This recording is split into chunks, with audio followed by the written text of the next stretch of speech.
राधे राधे। हर हर महादेव। अब तक की कथा में आपने सुना कि नंदीश्वर ने सनत कुमार को भगवान शिव के लिंग तथा मूर्ति पूजन के बारे में बताया। नंदीश्वर कहते हैं, ब्रह्मा और विष्णु दोनों भगवान शंकर को प्रणाम करके दोनों हाथ जोड़ उनके दाएं बाएं चुपचाप खड़े हो गए। फिर उन्होंने वहां साक्षात प्रकट पूजनीय महादेव जी को श्रेष्ठ आसन पर स्थापित करके पवित्र पुरुष वस्तुओं द्वारा उनका पूजन किया।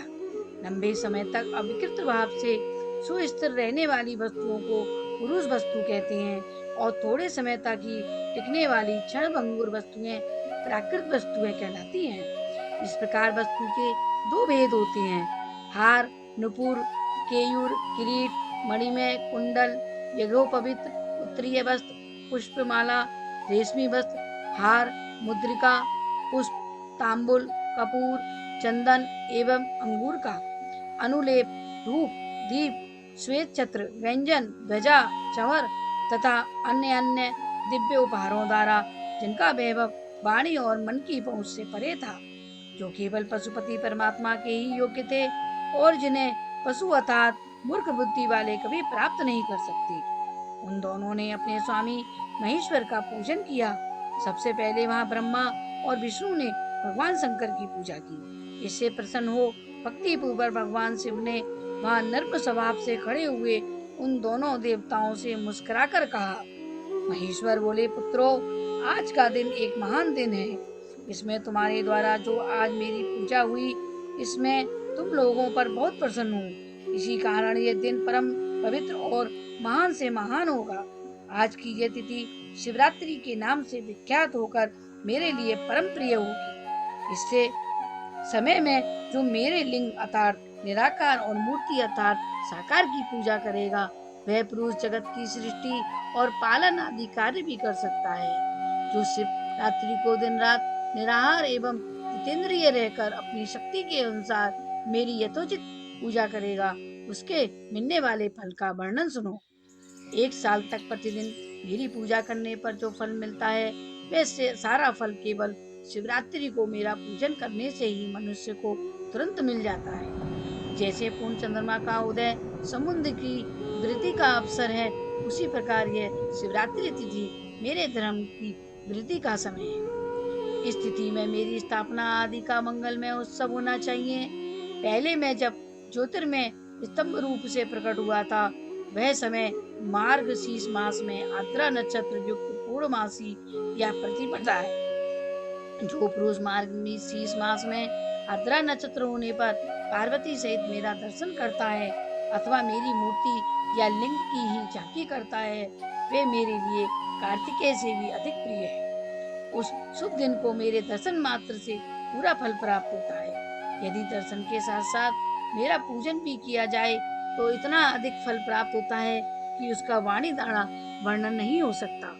वहां पर मैं लिंग रूप से प्रकट होकर बहुत बड़ा हो गया था, अतः उस लिंग के कारण यह पृथ्वी लिंग स्थान के नाम से प्रसिद्ध हुआ। जगत के लोग इसका दर्शन और पूजन कर सकें, इसके लिए यह अनादि और अनंत ज्योतिर्स्तंभ अथवा ज्योतिर्मय लिंग अत्यंत छोटा हो जाएगा। यह लिंग सब प्रकार के भोग सुलभ कराने वाला तथा भोग और मेरा एकमात्र साधन है।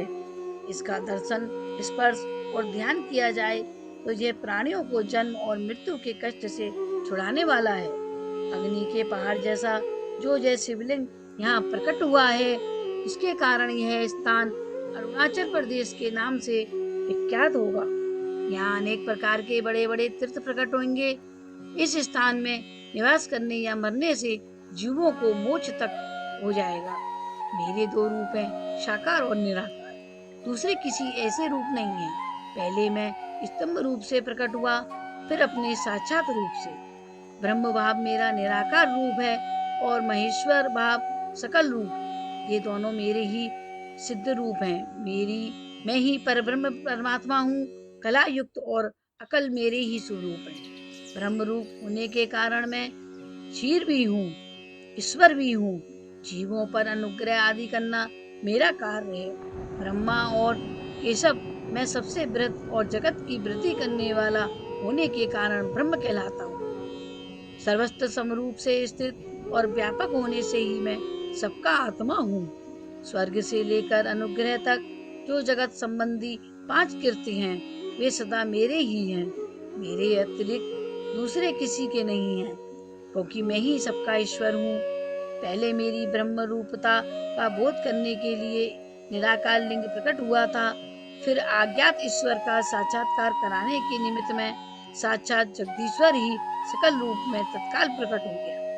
अतः मुझसे जो ईश्वरत्व है उसे ही मेरा एक रूप जानना चाहिए, तथा जो यह मेरा निराकार स्तंभ है वे मेरे ब्रह्म स्वरूप का बोध कराने वाला है।